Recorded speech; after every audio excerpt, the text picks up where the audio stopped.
यह वीडियो दवा की साधारण जानकारी हेतु बनाया गया है। किसी भी दवा का इस्तेमाल बिना डॉक्टर की सलाह के ना करें। अपनी मर्जी से किया गया दवा का इस्तेमाल सेहत के लिए घातक हो सकता है।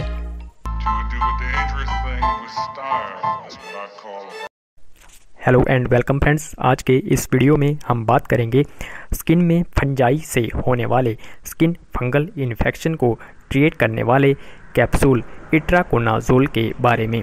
दोस्तों, यदि बात करें इट्राकोनाज़ोल की तो यह अलग अलग कंपनियों के द्वारा अलग अलग ब्रांडिंग के साथ व अलग अलग ब्रांड नेम में हमें मार्केट में देखने को मिलता है। इसी के साथ यदि मैं एक स्पेसिफिक ब्रांड इट्रासिप की बात करूं तो इसमें हमें इट्राकोनाज़ोल सिप्ला कंपनी के द्वारा इट्रासिप ब्रांडिंग के साथ देखने को रहता है। स्ट्रेंथ की बात करें तो यह मार्केट में हमें अलग अलग स्ट्रेंथ में देखने को रहता है, जैसे कि यह 200 मिलीग्राम की स्ट्रेंथ व इसके चलते यह अलग अलग डोज स्ट्रेंथ में मौजूद रहता है। दोस्तों, बात करते हैं इट्राकोनाज़ोल की तो इट्राकोनाज़ोल एक एंटी फंगल मेडिसिन है जो कि डॉक्टर्स की प्रेस्क्रिप्शन पर मरीज को फंजाई तथा बैक्टीरिया से होने वाले स्किन फंगल इन्फेक्शन को ट्रीट करने के लिए सजेस्ट की जाती है, पर्ची के ऊपर प्रेस्क्राइब की जाती है। फंगल इन्फेक्शन के बारे में यदि बात करें तो डॉक्टर्स की प्रेस्क्रिप्शन पर मरीज को माउथ, थ्रोट, टोनेल्स, फिंगरनेल्स और लंग्स तथा और भी अलग अलग तरीके के स्किन फंजाई इन्फेक्शन में यह मरीज को कुछ अन्य कॉम्बिनेशन मेडिसिन के साथ यह प्रेस्क्राइब करवाया जाता है।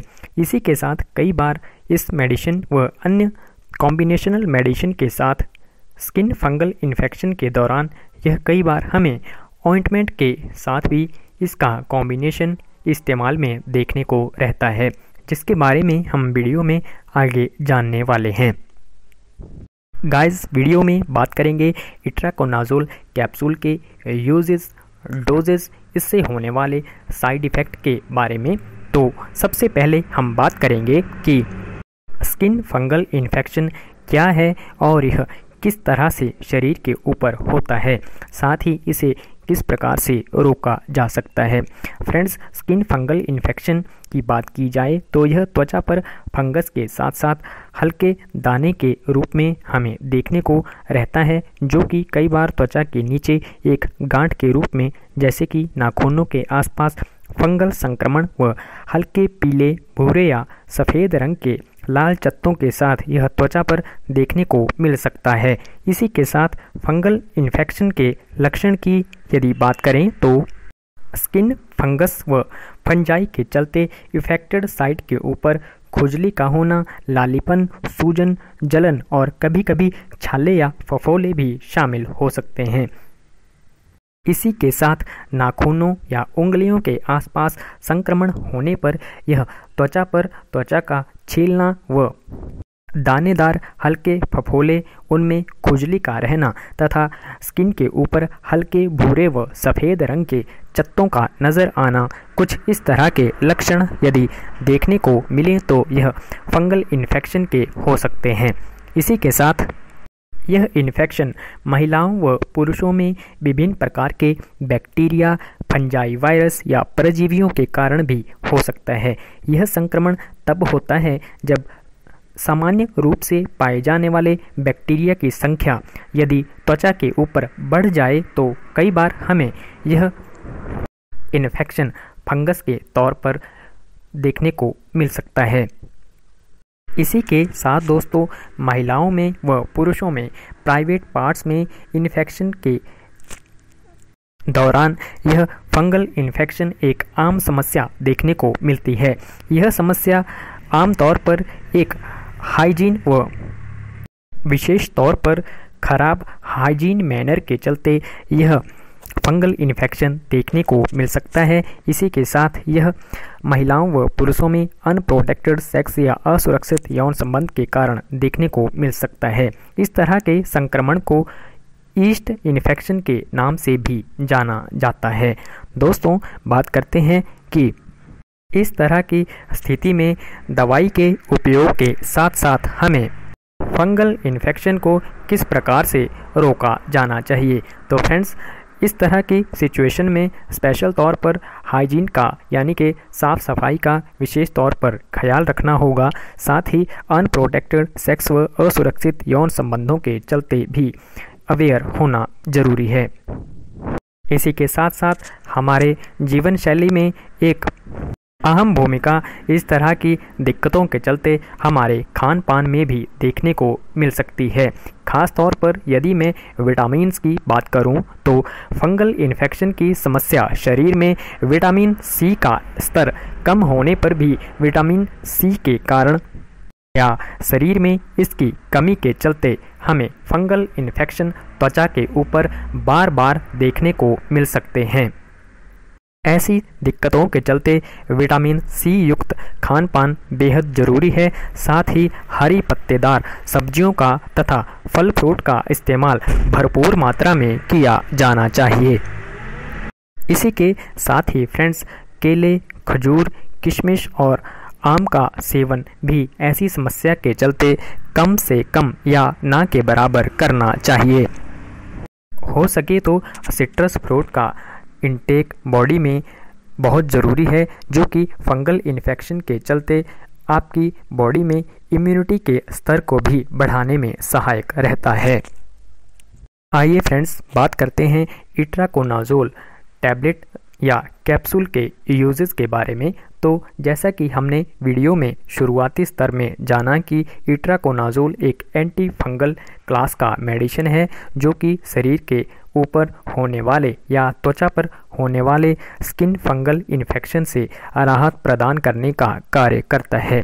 इसी के साथ 200 मिलीग्राम की स्ट्रेंथ की बात करें तो इस कैप्सूल का इस्तेमाल प्रत्येक 5 दिन से लेकर के 15 दिन तक इसका इस्तेमाल एज पर प्रेस्क्रिप्शन किया जाता है। इसी के साथ हमें इसके साथ कुछ कॉम्बिनेशनल मेडिसिन भी देखने को रहती है, जिनमें कि हमें एसिक्लोफेनेक, पैरासीटामोल व सेरोटियोपेप्टाइडेज के साथ साथ कई बार डाइक्लोफेनेक, सेरोटियोपेप्टाइडेज व इन दोनों में से किसी एक मेडिसिन या टैबलेट का इस्तेमाल इट्राकोनाज़ोल के साथ देखने को रहता है। साथ ही कई बार रात के समय सेट्राजिन या लेवोसिट्राजिन मेडिसिन भी इसके साथ कॉम्बिनेशन के तौर पर इस्तेमाल करवाई जाती है।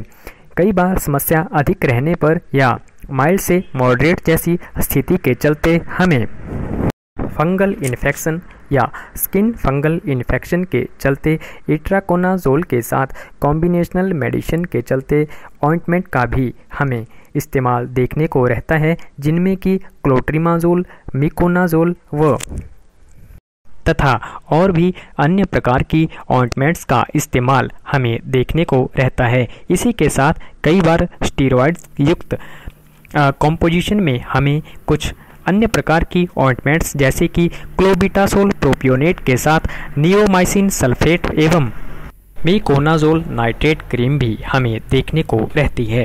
कई बार क्लोबिटासोल प्रोपियोनेट के कॉम्बिनेशन के साथ सैलिसिलिक एसिड व यूरिया तथा लैक्टिक एसिड ऑइंटमेंट की कॉम्पोजिशन हमें देखने को मिलती है, लेकिन ध्यान रहे यह ऑइंटमेंट्स हमें क्लोबिटासोल प्रोपियोनेट जैसे कुछ स्टीरॉयड के कॉम्पोजिशन में देखने को रहती है। तो क्लोबिटासोल प्रोपियोनेट या अन्य स्टीरॉयड्स की बात करें तो यह एकदम से आपके त्वचा के ऊपर आराम तो देते हैं, लेकिन यह कुछ समय के बाद हमें स्किन फंगल इन्फेक्शन कुछ समय के उपरांत दोबारा देखने को रहता है। इसलिए हो सके तो क्लोट्रिमाज़ोल या मिकोनाज़ोल जैसे कुछ प्लेन कॉम्पोजिशन का इस्तेमाल हमें अफेक्टेड साइट के ऊपर लॉन्ग लास्टिंग यानी कि लंबे समय तक करना सही रहेगा, जिससे कि फंगल इन्फेक्शन सुनिश्चित संपूर्ण तौर पर ठीक होने के परिणाम छोड़ता है। इसी के साथ फ्रेंड्स, ध्यान रहे कि बताई गई मेडिसिन जैसे कि इट्राकोनाज़ोल की बात करें तो डॉक्टर्स की प्रेस्क्रिप्शन पर ही इस तरह की मेडिसिन्स का इस्तेमाल करें तथा यह इस प्रकार की मेडिसिन का इस्तेमाल लॉन्ग लास्टिंग की बात करें तो कम से कम 5 से 15 दिनों तक इस मेडिसिन का इस्तेमाल किया जाता है।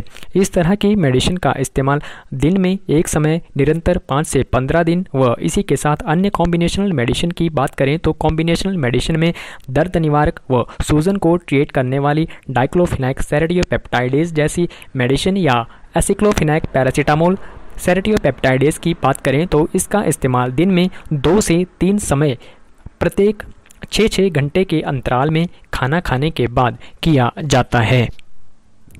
इसी के साथ ही फ्रेंड्स विशेष तौर पर ध्यान रहे कि फंगल इन्फेक्शन या स्किन फंगल इन्फेक्शन जैसी दिक्कतों में हाइजीन यानी कि साफ़ सफाई का विशेष तौर पर ध्यान रखें, जिसमें कि हम यदि कपड़ों की बात करें तो पहने गए कपड़े बिल्कुल भी स्किन टाइट या टाइट पोजीशन में ना रहें। साथ ही इन कपड़ों को गर्म पानी में साफ़ किया जाना चाहिए तथा अफेक्टेड पर्सन की या स्किन फंगल इन्फेक्शन से इफ़ेक्टेड पर्सन की यदि बात करें तो वह अपने कपड़ों व टॉवल का इस्तेमाल एक प्रॉपर हाइजीन मैनर में ही करें तथा अन्य लोगों के साथ अपने टॉवल, अपने सोप व किसी भी प्रकार की हाउस होल्डिंग की बात करें तो इस तरह की चीज़ों को शेयर करने से बचें। साथ ही फ्रेंड्स ध्यान रहे कि अपने विशेष रूप से ध्यान रखें। फ्रेंड्स स्किन फंगल इन्फेक्शन में इट्राकोनाजोल या क्लोट्रिमाजोल या मीकोनाजोल जैसी कॉम्पोजिशन के साथ डॉक्टर्स की प्रेस्क्रिप्शन के साथ साथ कई बार हमें कीटोकनाजोल जैसे सोप्स का भी इस्तेमाल देखने को रहता है। इसी के साथ टेटमोसोल सोप्स का भी इस्तेमाल हमें देखने को रहता है। फ्रेंड्स कीटोकनाजोल सोप, टेटमोसोल सोप, यह सोप्स एंटीफंगल व स्किन प्रोटेक्टेंट सोप्स हैं जो कि स्किन फंगल इन्फेक्शन को ट्रीट करने में भी काफ़ी तौर पर सहायक रहते हैं। फ्रेंड्स बात करते हैं इट्राकोनाजोल टैबलेट से होने वाले कुछ साइड इफ़ेक्ट के बारे में।